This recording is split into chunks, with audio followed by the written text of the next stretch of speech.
Good morning. Good morning. Welcome or welcome back to Bookeemonsters. My name is PK. This is Bookeemonsters on Monday, March the 11th. Hope you're doing well. Hope you had a good weekend. And I'm hoping that you read good books too. Let's see, some quick announcements. It being Monday, there will be no sprints on my channel. Our next sprints are on Tuesday, tomorrow night at 6:05 Mountain Time, 8:05 Eastern. They'll go for 2.5 hours.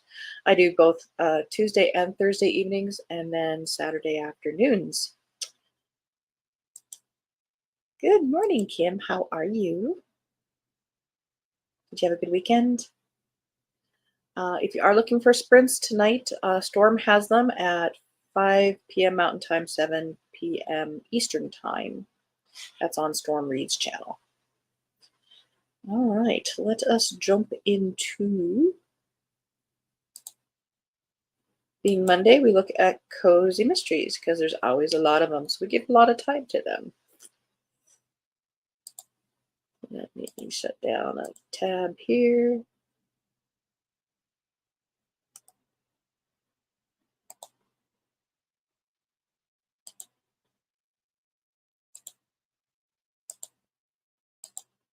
I did. How about me? I did. I finished my historical mystery, the 8th in the Veronica Speedwell Mysteries series. Sinister Revenge, liked it a lot, gave it 4.5.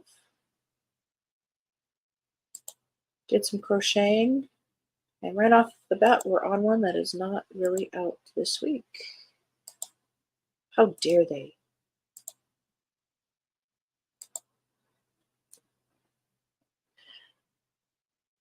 And this one is a short story, but if you're looking for a spring equinox type of book, this is the one for you, and it's Kindle Unlimited. It is by Daisy Landish. It's called Equinox Enigma, 47 pages. Yeah, cute spring cover.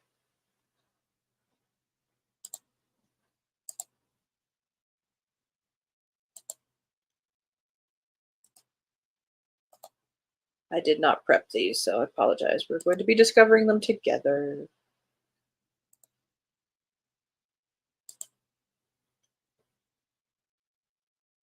The Wrong Note, a Siren Song Paranormal Cozy by Courtney McFarland. First in a series, 178 pages. Gonna double check. Yes, we are good. Welcome to the charming and quirky town of Misthaven, where magic and mayhem collide in the most delightful ways. Autumn Waverly, the siren who can't carry a tune to save her life, or anyone else's for that matter, is in for a wild ride when a murder shakes up her bar, the Siren Song. But wait, it seems the target was never meant to be the poor soul who met his demise. It was Autumn all along, with her steadfast sister Summer by her side. Autumn and Summer. They set out to crack the case wide open. Enter Gabe Frost, the irresistibly charming shifter with a bit of an identity crisis. Despite his inability to shift, he's determined to protect Autumn and uncover the truth. Sparks fly between them as they navigate the twists and turns of the investigation, which is what this one was.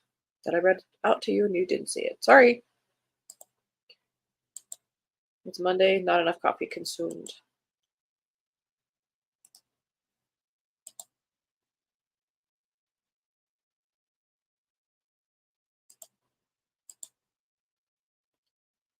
Okie with a hint of murder.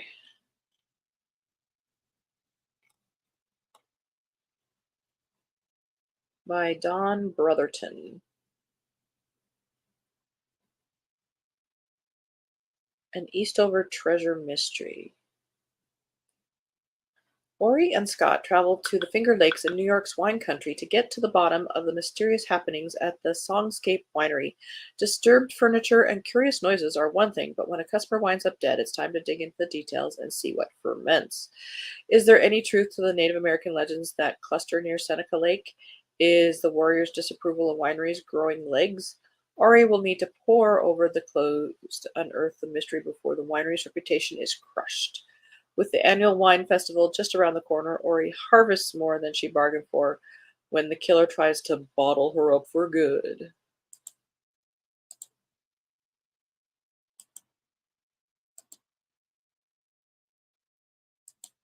I didn't finish anything but checked out a lot of ebooks. Awesome possibilities for props. Ah, yes. Morning, Storm. How you doing? Which book is that?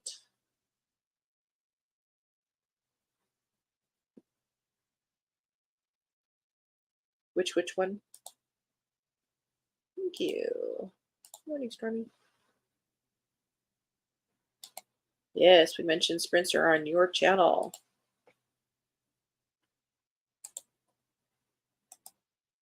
Kilned at the ceramic shop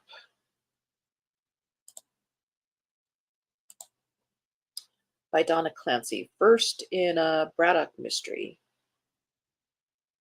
Tammy Wright, a best-selling mystery author, returns to her hometown to give her aunt, Clara, a hand with running her ceramic shop during tourist season. She discovers that two vindictive realtors have been bullying her aunt and others into selling their properties to make room for new housing developments. Those who don't comply pay the consequences. Tammy stumbles upon a body, and when her aunt refuses to give in to either realtor, she disappears without a trace. With the help of an old schoolmate turned policeman, Tammy must step out from behind her computer screen and her fictional mysteries to confront real life crime. If she doesn't, she may never see her aunt again. Not to disparage, but that seems to check every box of a cozy mystery. Returning best-selling something or other, in this case an author, returning to her hometown, helping her aunt with some kind of cutesy shop, bad realtors, finding a body, etc. And the love interest is a cop, local cop. But the formula works. Four-leaf crime scene. The first one. Oh, okay. Let me see. Let me go back here.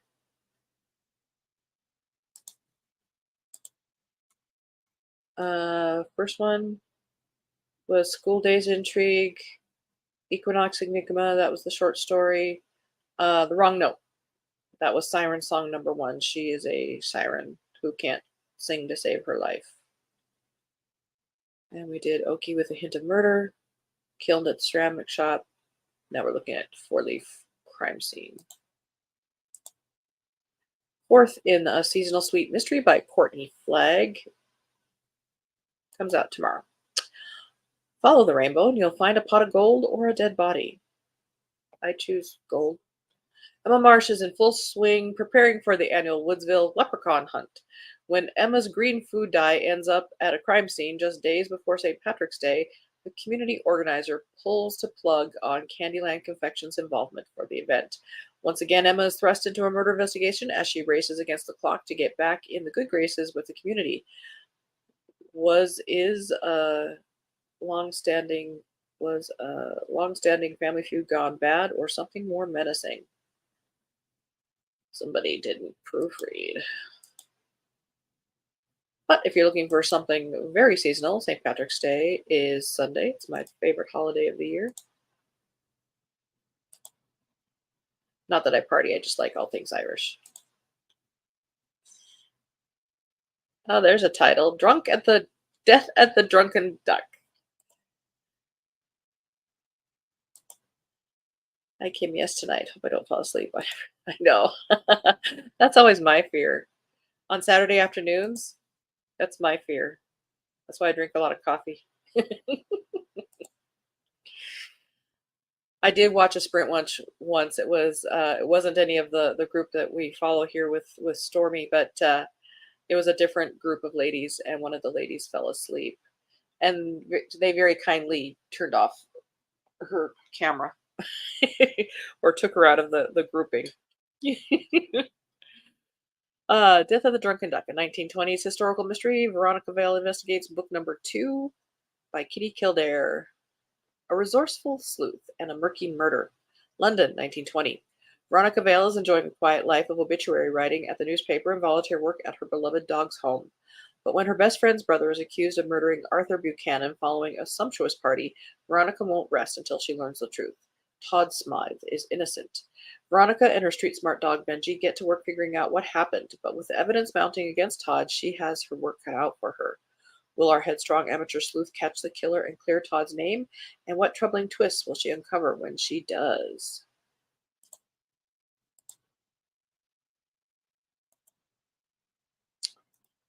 Now, I swear to God, these were out before.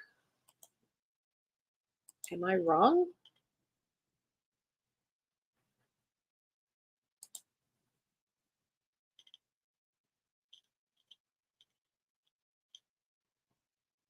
It says March 12th, 2024. I'm very, very confused.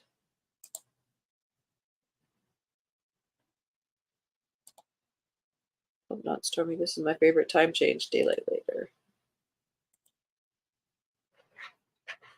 Talk Show Murders, The Morning Show Murders, book number 3 by Al Roker and Dick Lochte.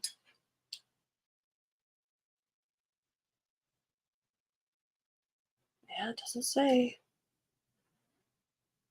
Before Billy Blessing was a five-star celebrity chef from New York City before he was ever on TV, he lived another life under another name.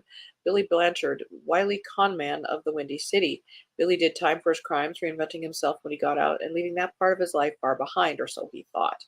But when he and Eddie Patton, a nosy ex-cop, are both guests on a popular Chicago talk show, the off-camera banter turns to blackmail. But this is Chicago, and secrets have a way of getting out and getting people killed. When Patton is found dead in his apartment hours after trying to shake Billy down, America's beloved TV host finds himself scrambling to prove his innocence before he becomes the next poster child for celebrity scandal. Throw in a bit of romance, and Billy may have found himself in one sticky situation not even he can talk his way out of. Give it the benefit of the doubt.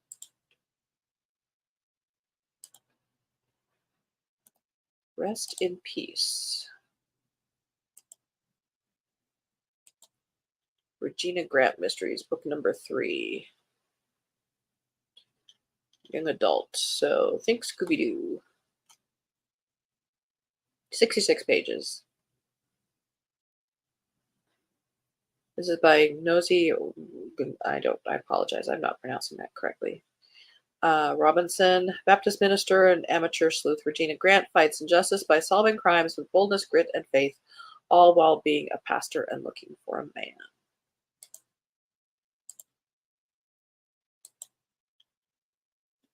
An scapegoat. A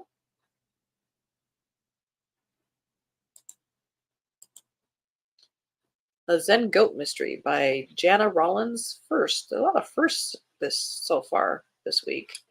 After finding long-lost family through a DNA test, Callie heads to Bobwhite Hollow, New Hampshire, to meet a great-uncle she never knew existed. Charmed by the village and more than half in love with her new family, she decides to stay and open a goat yoga studio and retreat space. I bet that goes over well. When retreat guest Angeline Claudson turns up dead with a wine glass shattered at her side and Callie's favorite goat lapping up the spill, the death is written off as an accidental overdose.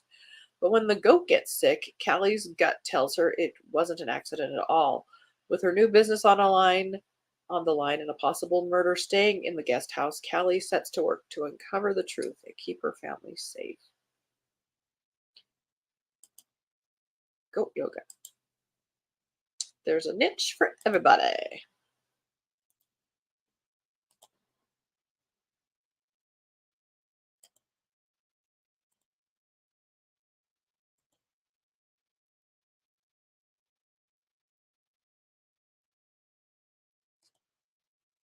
One of the later evenings, but I was dumb and didn't think about the time change and stayed up late.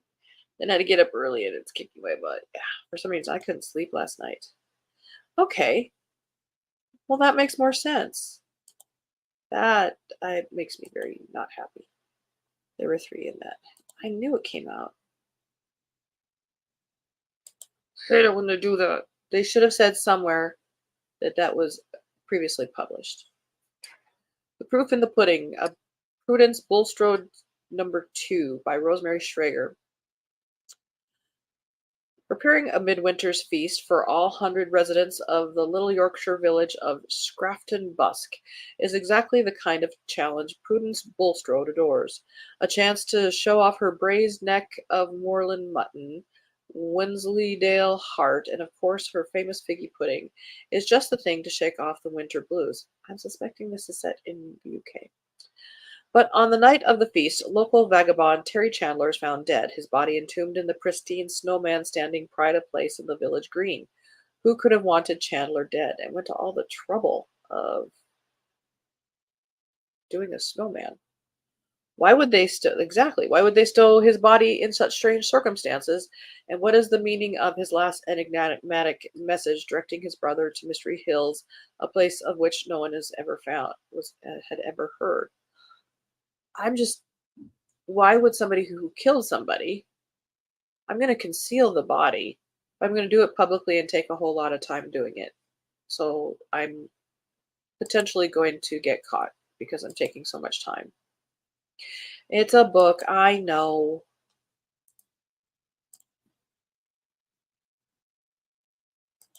To have and to hold.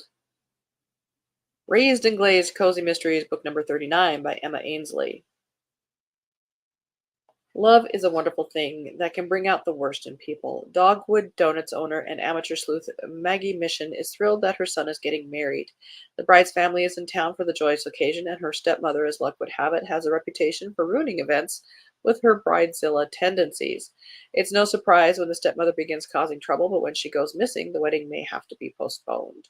Family members, including Maggie, become suspects in her disappearance, and Maggie has to step in to investigate. 93 pages if you're looking for a quick, cozy read.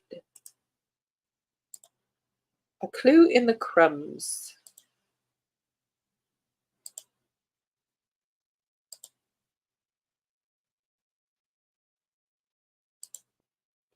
A Key West food critic mystery, book number 13. There we go, 436 pages. Good for you. Except we're going to check dates now because we don't trust. This is the large print.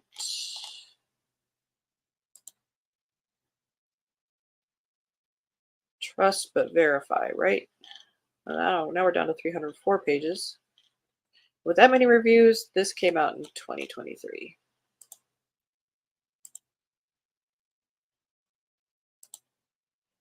Country Wedding Murder. Well, at least you're getting some options here. You're looking for April or let's see. The other one this month for the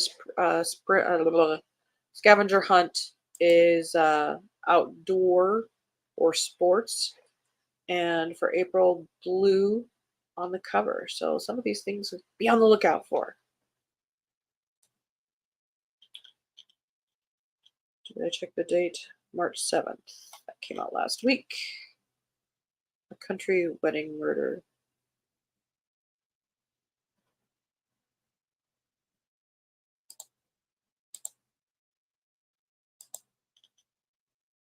Spoon to be Dead.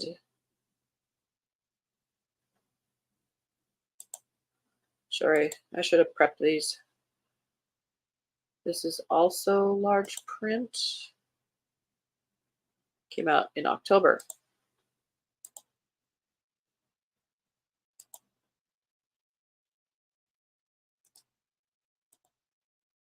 Tragic Tuesday. There we go. The Tabitha Chase Days of the Week mystery by Denise Jaden, 7th. It's springtime, and Tabby figures what better way to unite the town of Crystal Cove than creating a community garden. The problem is she knows nothing about tending the earth. However, there are several folks in town who have strong beliefs in how to start a garden right. Unfortunately, all of these strong beliefs seem to disagree with one another. Tabby thinks she has it handled when she comes up with a system that makes each group of gardeners feel valued in their plans and opinions.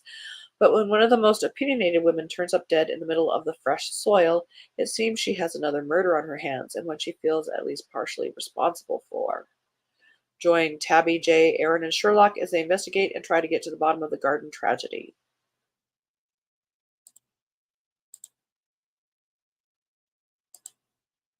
Murder on the Dance Floor by Katie Marsh.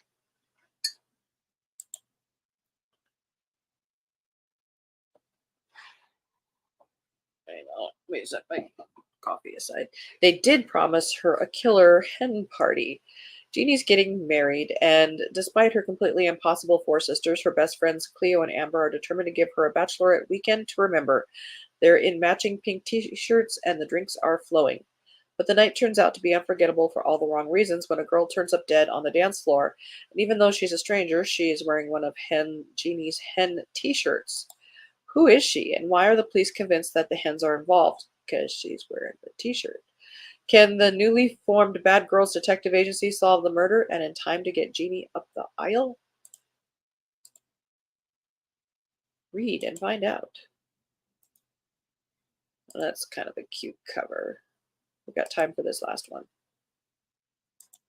Wands and Walking Sticks, Detective Grandma book number 6. In Oakwood, the secrets aren't staying dead and buried for long.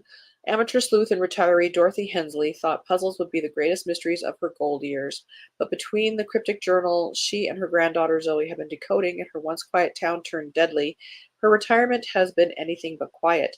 Teamed up with Dorothy's long-lost son Adam, her second chance at love Frank, and her powerful furry sidekicks Buttons and Crystal, it's a race against time to catch the killer before they're buried in books permanently.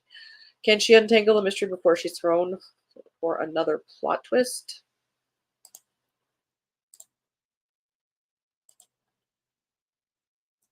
Okay, we'll do one more because we like those covers.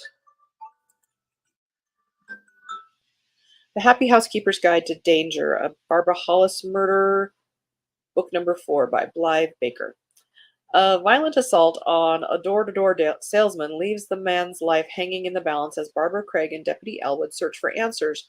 Was it the victim's estranged wife, a business competitor, a dissatisfied customer? Meanwhile, Barbara has a chance at a new romance, but she has barely begun to pursue it when yet another mystery rises up.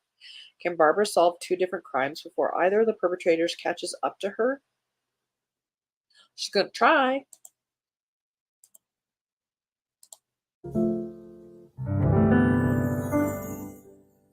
And on that note, all righty. That is all we have time for today, but we'll be looking at them probably on Friday again to finish out the week. All righty, let me put the banner up. All right. Thank you guys for watching. Thank you for being here. And if you're watching it later, thank you for watching it later. I appreciate that very, very much. Tomorrow we'll be looking at mysteries and thrillers. I'm sure there will be some. Again, I don't have sprints on my channel tonight. They are on Storm's channel tonight at Storm Reads at 5 p.m. Mountain Time, which is my time zone, 7 p.m. Eastern Time. And I will be having sprints tomorrow night on my channel here at 6:05 p.m. Mountain Time, 8:05 Eastern. I usually start a little bit earlier now that the weather is turning better. I can get home a little bit more quickly and get Keo walked more quickly, so I pass on the savings to you. So hope to see you then. Hope you have a good Monday. Be reading good books. And if you're not reading a book that you like, it's okay to set it aside. It's just not the right time. There are other books out there for you. And as the banner says here, don't be a bookworm, be a bookie monster. Nom, nom, nom. Have a good day and God bless.